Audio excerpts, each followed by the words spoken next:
Hi everyone, welcome back to my channel. Thank you so much for joining me. If you are new here, my name is Owen, and on this channel I am documenting my recovery from drugs and alcohol. If you haven't already, be sure to hit that subscribe button if you want to take that journey with me. Today's video is going to be a video diary entry on where I am at today. This is something that I'm going to be getting in the habit of doing because just like keeping a regular journal, these will be a good source of reference for when I want to refer back to the past and where I've been along every stage of my recovery journey. So, video diary entry number 1, I guess. I am feeling physically rested, emotionally stable, kind of. I feel like I'm a little bit on the edge of getting kind of angry because it is currently like 9:30 p.m. And my downstairs neighbor is watching A Star is Born very loudly, and I can hear every single word of the song, and I just hope that my microphone is not picking it up because, girl, I do not want any copyright issues from YouTube because you can hear the soundtrack in the background of my video. So if you can, YouTube, I'm sorry, honey, but there's nothing I could do. Aside from that, things are going pretty great. As of today, I am 23 days clean and sober. I'm coming off of a relapse that happened a few weeks ago.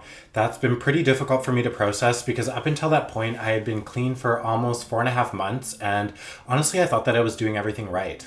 I was going to meetings, I was meeting with my sponsor, I was meditating every day, and I felt pretty secure in my sobriety.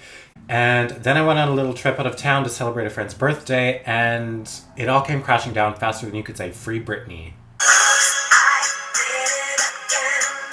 I just got caught up in the birthday fun, out-of-town experience that was going on, coupled with some pent-up frustration that I had had from the week before, and I just decided that it would be a good idea for me to have a couple of drinks. Because meth has been my drug of choice for so many years, I have a tendency to convince myself that alcohol is not a problem for me as long as I can control my consumption. That's usually my first mistake because I can rarely control my consumption. 2 shots of vodka. Historically, my pattern goes alcohol, and once I'm a little bit drunk, I find cocaine, and once that's gone, I go looking for the meth. I figured because I was in a different town, it would be safe for me to have a couple drinks because there's no way that I would be able to find drugs way out in buttfuck nowhere, Nanaimo. But if there's something I should know by now, it's that nothing can stand in your way if you want something bad enough. And as soon as I got drunk, I wanted it bad.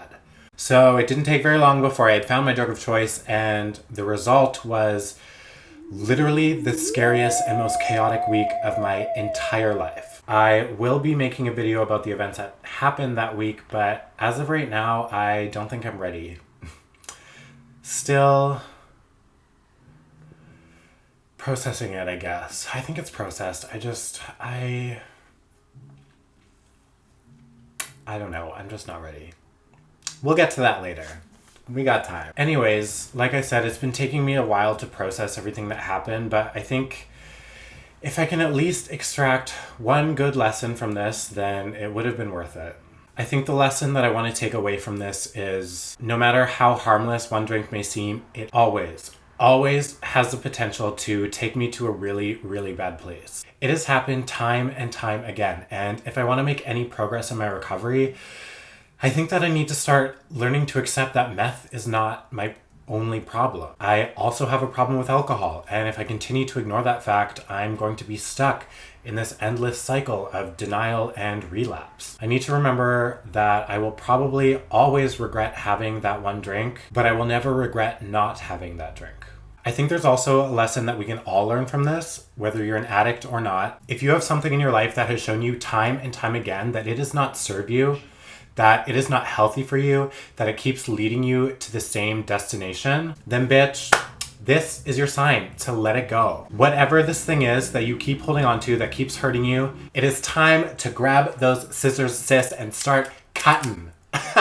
We do not need that shit in our lives anymore. It is 2021. We are prioritizing self-care. okay? We cannot expect to get different results out of the same behaviors. Old ways will not open new doors. We are cutting out those habits, cutting out those people, cutting out those belief systems that no longer serve us, and we are making room for newer, healthier replacements. So for me, I'm letting go of this belief that alcohol is not a problem for me. I'm letting go of the belief that I can drink casually like everybody else and everything's going to turn out fine, because history has shown me that it does not turn out fine.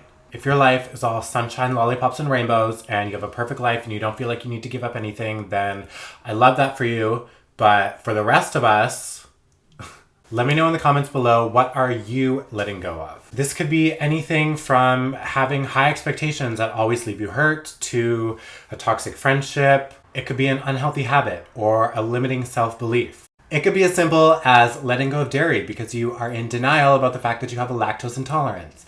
Me. Ew, gross. Whatever it is that you're letting go of that no longer serves you, type it in the comments below if you are comfortable sharing. I would love to read all of them and I will be responding to all of them. I want to cheer you guys on as you release these things that no longer serve you. I feel like I've said that so many times, but like it bears repeating.